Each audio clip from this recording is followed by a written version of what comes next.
And I actually had a woman stop me at, I was in the produce section at the grocery store right after I wrote my book.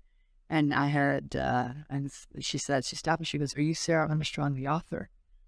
And I stopped and I was like, "Oh, I guess I am." Because again, I hadn't ever pledged to write a book and become an author. And she said, "Well, I was at your book signing at Barnes and Noble and I'm going through a divorce." And I always said, "So sorry to hear." She said, "Well, I want to let you know that I carry your book with me everywhere and it keeps me calm." And she said, "Thank you for writing it." And so I went, "Well, thank you so much for sharing that." And she walked away, Matt, and I just looked at this woman that I don't know and thought, that's why I wrote this book, to help someone that I don't know in a really difficult time in life, to give them some guidance that hopefully makes them calm. So it was special.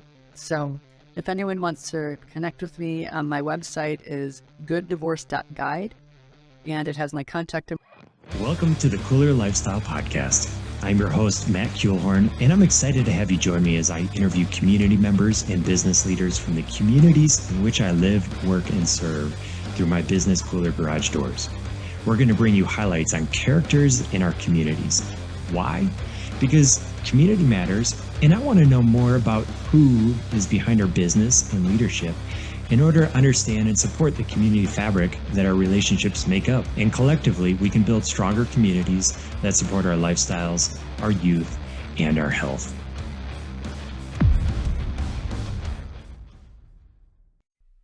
Welcome, ladies and gentlemen, to the Koolers Lifestyle podcast. I'm your host, Matt Kuehlhorn. Today, I get to sit down with Sarah Armstrong, who is the author of The Mom's Guide to a Good Divorce. I'm very excited to talk with you, Sarah, and I understand you're from San Francisco currently, and I appreciate your time. Great to be here with you, Matt. So we're going to get into your book in a little bit, but let's first build out the context and tell us, where did you grow up? So I grew up actually in Michigan. Awesome. I'm from the Midwest, and I was there, and then actually headed east to school. Went to Georgetown undergrad, played volleyball back in the day. I joke when I could run and jump, which was a long time ago. And then I headed south. I headed to Chicago. Okay. Spent about 5 years in Chicago working for Leo Burnett, which is an advertising agency. And then I headed south to Atlanta, where I worked for the Coca Cola company for 20 years. Yes. And then left there to join McKinsey, which is a consulting firm, for a number of years, and then joined Google actually 3 years ago to head up the marketing operations globally. So the irony with this book, which we'll talk about, is, I'm in the corporate world of marketing. I did never intend to write a book. So, but my path is taking me all over the country, and I'm happily now living in San Francisco. Got it. And it's been a fun journey on that. And then I do have a daughter, Grace, who was 7 when I got divorced. She's now 21 this fall, Matt, which is crazy. I can't believe I'm old enough to have a 21-year-old. It's amazing. And she's actually at Seattle University, and she's studying forensic science and creative writing. It's an interesting combo. So she's in her fun stage of life with all that's going on. Yeah. So we've had a fun time. Yeah, very cool. I have to ask, what part of Michigan did you grow up in? The Detroit area. The Detroit area, Birmingham, right outside of Detroit. Yeah, right on. So I was rooted in Chicago until I was 11. We moved up to Traverse City, Michigan, which was an 11-year-old's dream switch. Wow, I was about to say, it was a beautiful place to grow up. Yeah, no, it was idyllic for sure. And there's a lot of people who haven't been there, don't know. It's one of the prettiest places to spend the summer. Truth. Summer is the key word there. Yeah, exactly. The reason I'm out in Colorado now is because of sunshine in the winter, which northern Michigan does not really have. This is true. That's why we're both no longer in Michigan. Yeah, that's right. Did you study marketing in school? Is that what you went? I actually did, which is interesting. A lot of people don't follow the path of what they studied, but I did study marketing early on, and decided that was what I wanted to go into. And I'm very specific. I got very specialized in their marketing into their marketing operations, which is almost the behind the scenes of how marketing gets done. Yeah, love that. Well, let's dive into the book. So, The Mom's Guide to a Good Divorce. How long ago did you write it, and where did it come from? So great question. So I wrote it. I actually wrote it and published it over a couple of years, and then it came out into the world in 2016. And then right before the pandemic, actually, I updated it with some new topics. So in January 2020, I put another version out into the world. And it's interesting, Matt, because I always like to start with the fact that I was raised by an amazing couple. We're still happily married. They're celebrating the 55th wedding anniversary this year. And they're an example of a true partnership in marriage. And so, just for the record, I'm actually not an advocate for divorce. In an ideal world, couples that get married would happily stay together for the long term. And unfortunately, this isn't always the case, and these days it's more common than ever. And so my journey started, we decided to get divorced when Grace was 7. And we went through that process, we got a divorce. And over the years, since my divorce, I had a number of girlfriends who would come to me and ask me to help them think through the details of their divorce. And I always joke that the girl who never ever thought she would get a divorce, I kind of became the poster child for a good divorce. Yeah. And so after helping my friends through this challenging time in life, they would really encourage me to write down the guidance and say that I should write a book. And I'd laugh and I'd say, that's probably not happening. It wasn't on my bucket list of things to do in my life. And I was actually at a business dinner in Mexico City with a group of Latin colleagues. And one of my colleagues turned to me and he said, Sarah, he goes, you're so happy. And I said, well, yeah. And he said, but you're divorced. And I looked at him and I said, well, Selma, getting a divorce is not a death sentence. My ex-husband and I decided to no longer be married to each other. Like, I'm happy, Grace is happy, my ex-husband's happy, but we're all really happy.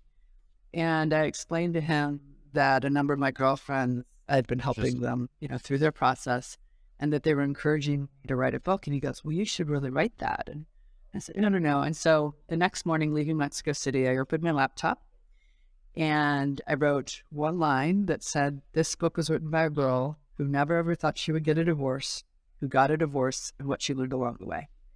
And then I wrote about 90% of the book on Delta as I traveled internationally for my job over the course of the year or two.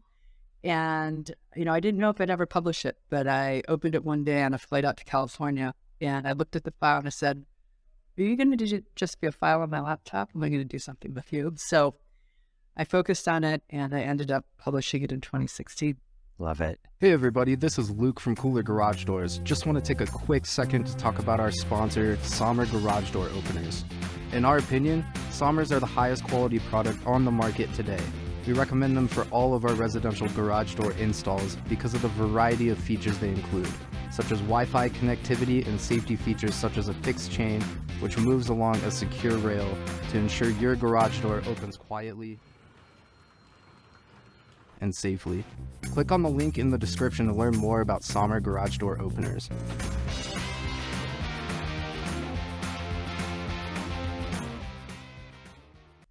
And when I've looked through your book, what I gleaned was a lot of really practical advice.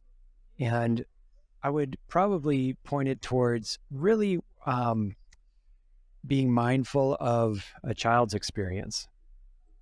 Does that resonate? Is that... Absolutely. Yeah, the whole book is focused, Matt, on, it's the subtitle, it says The Mom's Guide to a Good Divorce, What to Think Through When Children Are Involved. Yeah. And so the whole focus of the book is if you have kids and you're going through this process, keeping your kids in focus every step of the way with every decision you're making. And the interesting thing is that Grace, my daughter, is actually the one who coined the term good divorce for me. And it was a really poignant moment for me. It was about a year after her divorce. She was 8, and we were standing at the CVS checking out, and there was a People magazine on the newsstand, like right about the checkout. And there's a celebrity couple getting a divorce. And she looked at me and she goes, Mommy, is that a good divorce or a bad divorce? And I said, Grace, I don't know. What's the difference between a good divorce and a bad divorce? She goes, well, a good divorce is when the mommy and daddy are nice to each other like you and daddy. Right. And a bad divorce is when they scream and yell at each other. And I said, well, Grace, it's hard to tell what type of divorce that is from a magazine cover. But as I walked out of a CVS that day, Matt, I thought whatever my ex-husband and I were doing, we were doing something right. Yeah. And they use right in air quotes. And also, I have to say, because my parents were so happily married over the years, but I did watch a lot of really ugly divorces growing up amongst their friend group. And it set a tone of a mental model for me of what divorce looks like, right, in society. And I don't think there's enough good conversation about the topic of having a good divorce, because most people have that mental model of the negative, bitter divorces. Yeah. And so one of my goals with all of this, I wrote the book, but it's probably a broader goal that I've come to realize, is to help shift societal perception that if you're going to have to go through divorce, if that's where you are, that you have children involved, that having a good divorce is an attainable outcome, because it's all about what's best for your children and making sure that they're not collateral damage, but honestly, due to the divorce. Yeah. And so that's just so fundamental to what I think this book is about. And, I say that when we bring children into the world, we make a promise to them that we're going to raise them in the healthiest, happiest, and safest environment possible, right? And I joke that we cover the plugs and we put bike helmets on them and we feed them organic milk. We do all these things. But then the toxicity that can come from a divorce can have long-term impact on the children's approach to relationships, their views on marriage, and actually their overall happiness in life. So I think, parents need to take the concept and the responsibility of co-parenting very seriously if you're going through a divorce, because it is one of the foundational things that's going to set the path for both, not only yourself, but for your children's lives. Yeah. And I just think it's so important. I fully agree with that. And this next question is starting to lead towards some of the practicality that I want to extract in our conversation. But when we're talking about a good divorce for, the children, how transparent would you recommend, or were you with Grace, in communicating what was happening?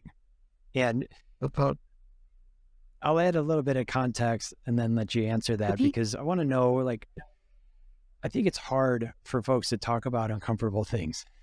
And this alone might be reasons why some relationships separate, because people don't come to the table and fully get into the arena. But in my experience, my parents divorced when I was in 7th grade. I was 13.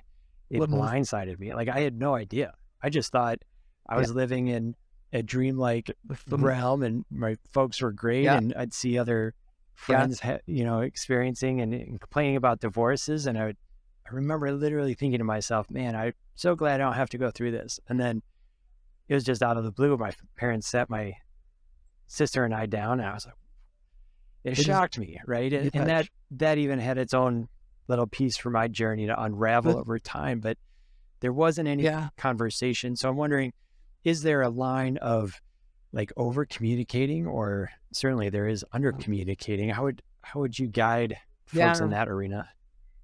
It's a really interesting question, Matt, and it's a tough one to figure out. First of all, I think it depends on the age of the children. What you're sharing. It depends on what's happened. I generally say that first of all, people don't get married to get divorced, right? And couples generally don't get divorced for positive reasons. There's usually some type of trigger. But children don't get to decide that their parents are going through that decision process. And to your point about when do you bring them in is really important, because part of it is there's a part of wanting to protect your children, right? From some of maybe, what caused that decision. And then there's some argument to be made to share enough so that they can go down the path and not have it be such a shock to the system. It's a really tough question. I don't have a perfect answer for you on that. I think it really is so circumstantial of the situation of the divorce, age of children, what they could handle. When we sat Grace down at 7, we explained to her, but again, 7 is different than 7th grade in terms of you were 12 or 13 probably. And, we shared that we were going to be living in separate homes, and the interesting thing at that age is that we shared this news with Grace, and at the end of it, she processed it, but I don't know that it fully processed for her what we were saying. And then she goes, so can I go upstairs and play in my room now? I'm like, oh, sure. So it was, again, a different age. And it probably came as a shock because we weren't showing any signs to her of what was coming. But I think it is very age dependent. I would agree with that. A lot of relativity in there, and certainly an interesting conversation to bring up and move through. And then it is something that doesn't need to end. And I think for anybody listening, I think just engaging and even being aware of the conversation is an important component. It is.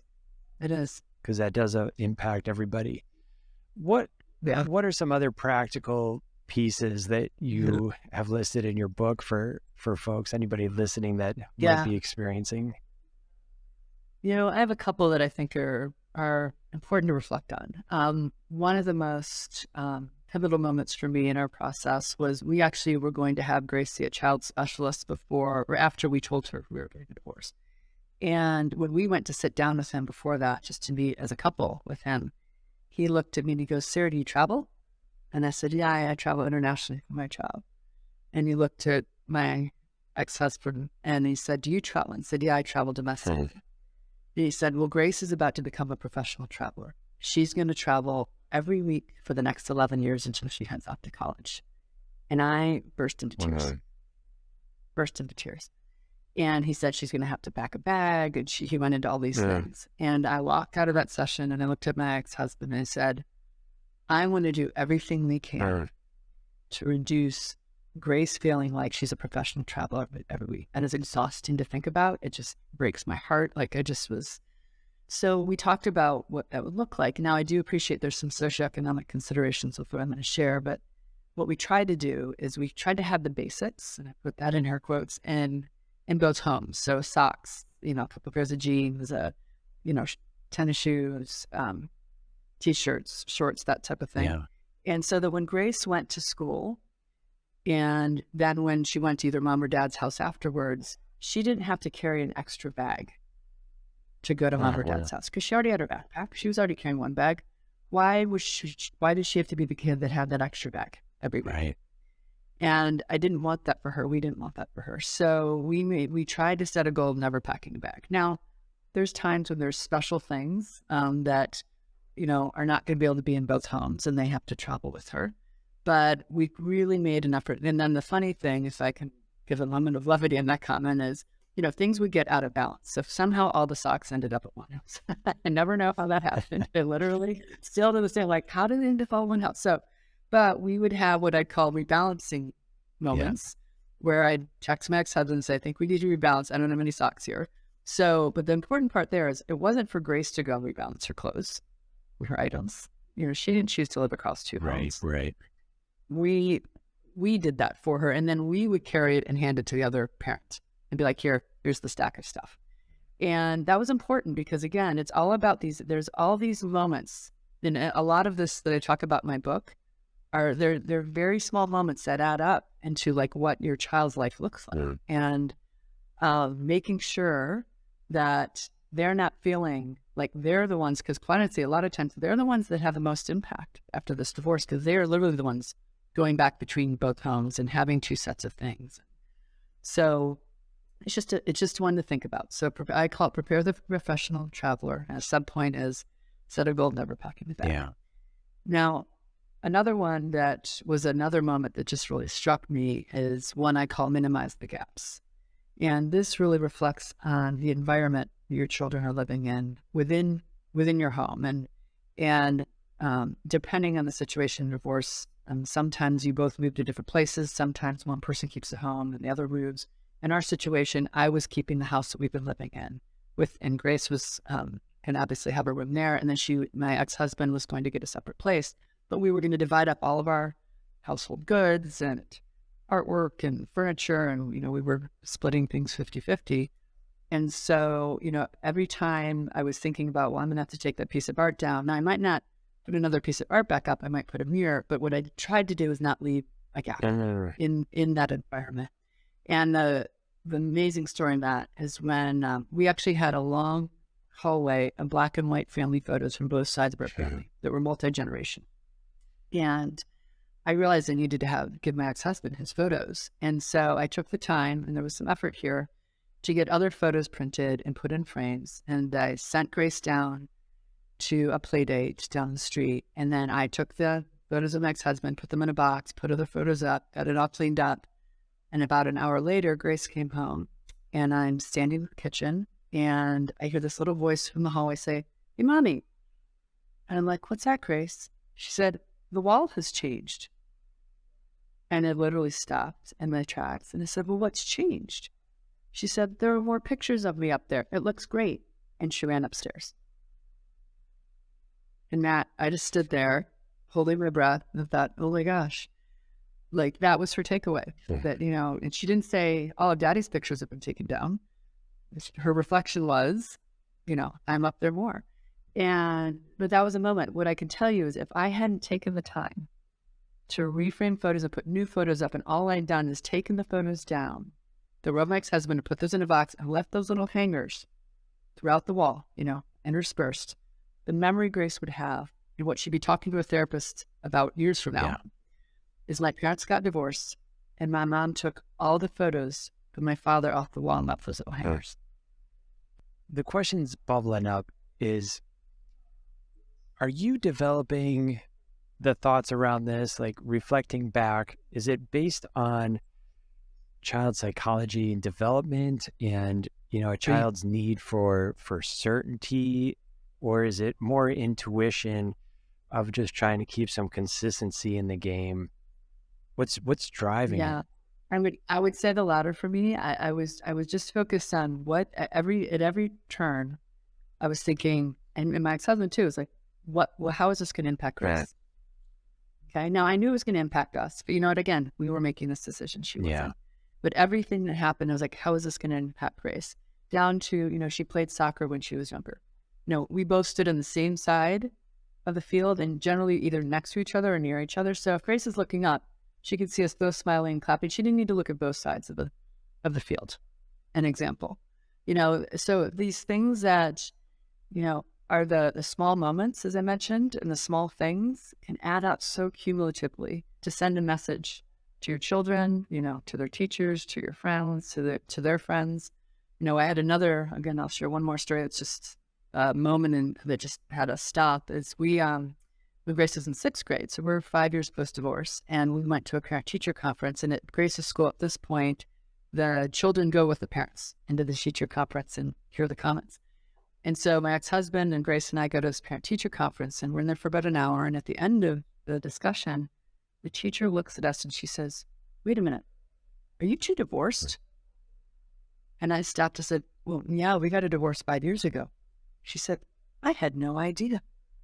And I looked at her and said, "It didn't occur to me to tell you. It didn't occur to me to walk into the parent-teacher conference for Grace in 6th grade and say, so we're divorced. Can we now talk about Grace's education?" And she said to me, she goes, "You would be shocked at how few parents that are divorced can walk into this office and sit down for 1 hour with their child and have a conversation about their child's education. It is very, very rare." And I said to her that, and she said it makes me very, very sad. Yeah. And I said to her, that makes me so sad, because what's more important than two parents sitting down and hearing how their child is doing in school with their education? Right. Now, by the way, Grace is hearing this whole discussion. And at 6th grade, at an age where I think she could handle hearing the reflections. Yeah. But again, those are these moments as parents are to say, what's best for our child? They shouldn't have to go to 2 parent-teacher conferences, right? They shouldn't have to go to one with both of you there. Or in fairness to the teachers are doing 2 parent-teacher conferences for one family. So it's again, another example, but there are all these moments in life when you're raising a child where you can have a choice. You have a choice of how you're going to handle it. And I talk about taking the high road in my book. And sometimes I say the high road can be very steep some days. But the high road is the right road to take, because your children deserve it. They didn't choose this, and they really, really deserve to live the most, and I say normal in air quotes again, most normal life possible, even though they are living across 2 homes. So I don't think any of the things I talk about in the book are necessarily all the easiest path. They generally take effort, but they're doable, and it's so worth it for the sake of your children. The perspective is super mature, and there's a lot of emotional intelligence that goes into that. Walking those steep roads, as you referenced, can get really emotional, and it's in the emotional intelligence to kind of see the larger picture, look at it from our kids' perspective. Were there mentors or experiences, in your life that helped you develop that emotional intelligence? Where does that come from? Interesting. Well, again, I think I watched 2 amazing parents raise myself, and I have 2 younger brothers, and they were a model for me of being amazing parents, and always, we were just so loved, and, it was just such a nurturing environment that I think for me, even though I was making a very counter decision to how my parents had chosen to live, I didn't want to lose what I felt was so foundational to my childhood and to growing up. Yeah. So part of it was that, I think, how can I still give Grace all that I thought she deserved? So it comes there. The other thing, Matt, that I'd say that I learned over the years and I didn't realize was such an important thing is I talk in my book about developing a compartmentalization muscle. And I joke that I do Pilates, so I focus on, having a strong core muscle. But a compartmentalization muscle is really about figuring out when emotionally are you meant to react to something in the moment, and when do you need to set it aside and still process that emotion, but maybe not in the moment, especially when your children are there. Sure. And I think that is one of the biggest things when you're in a divorce and when emotions are high and buttons could be being pushed at any given moment, about what you allow your children to see and the emotions you share or thoughts you share or the, little side comments you might want to say. And so I talk about, building that compartmentalization muscle so that when you need it, it's there for you. And it really is, you have to practice it. And that I think is one of the most important things that parents that are going through divorce can reflect on. By the way, I think a compartmentalization muscle has lots of uses throughout life. But that would be the other piece of it for me. One was the goal of the life that I wanted Grace to have, regardless of the divorce. And the other was, how was I going to react in the moment or in those moments when I might, have a different emotion that I wanted her to see. Yes. Yeah. What I hear in that is almost a little bit of like a Viktor Frankl perspective, where we have this experience, but we don't have to react right away. Like, we can create space. And if there's a higher outcome that we're after, whether it's an environment for our children or a relationship in our professional lives, right? Like, that's definitely applicable, and just noting where that space can happen and not be as reactive and be more intentional. Exactly. Yeah. There's a lot about it being intentional. There's a whole mindset of positive intent that I think, even though, again, I always say, getting divorced is an action. Okay. You get divorced. Generally, in society, there's a negative connotation to that action. Completely appreciate that. Yeah. But every other decision around that, once you've decided to do that, everything else you do, I want everyone to try to think about what's the positive coming out of this that you can then go and live your happier life. Your children can still be in a positive environment. It shouldn't be this negative cloud that follows you and your children for the rest of their lives. I do say that I think sometimes society puts a scarlet letter on those individuals that get divorced. And I don't think that's fair. I don't think it's right. And I think that we have to change that against societal perception, as I mentioned earlier. I actually went to the dentist recently, and they were asking for, all the information on the form. And when you get to status, it said, single, married, divorced, and other. And I thought, why do I need to tell my dentist that I'm divorced? Yeah, that is interesting. I'm like, they're cleaning my teeth. Who cares? Who cares? But that's an example of there's all these small micro moments in your life. There's reminding you, oh, by the way, you got divorced. Interesting. And I think for kids too, it's like, my parents are divorced. That's something they have to share. My parents are divorced. But I always wanted Grace to be able to say, my parents are divorced, but we're all really happy. And they basically always said, I want Grace to be able to say at the end of this, when she looks back on her childhood, my parents did the best they could. Given the situation, they did the best they could. And so that's been our goal. Yeah. The one thing I wanted to touch on, Sarah, and then we'll start wrapping this up, let people know where we can get a hold of your book and get a hold of you.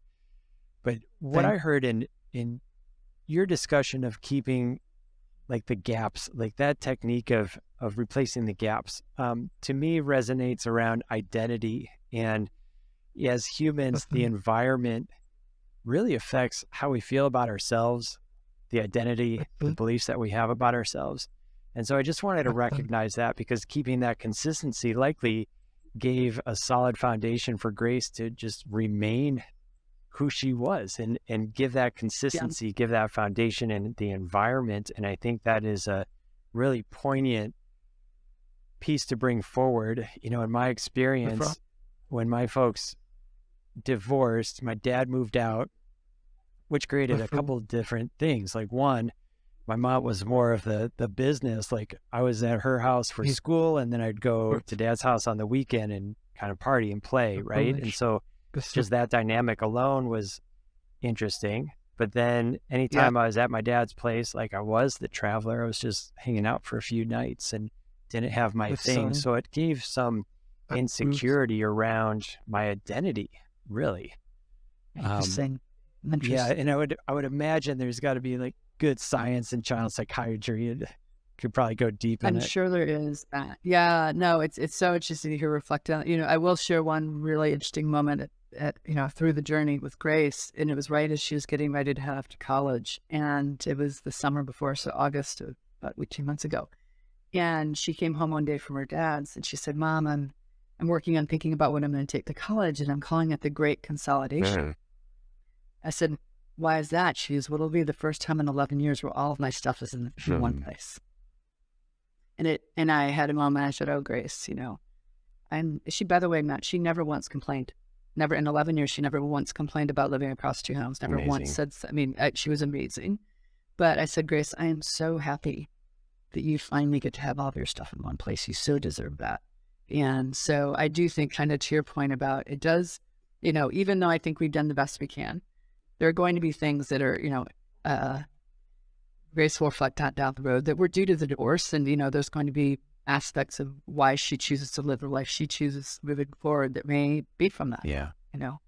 And, but it was a moment where I thought, wow, even though I think we did all, best we could, and we tried to manage both the gaps and not packing a bag and all those things, there's still, there's stuff that kids have to process.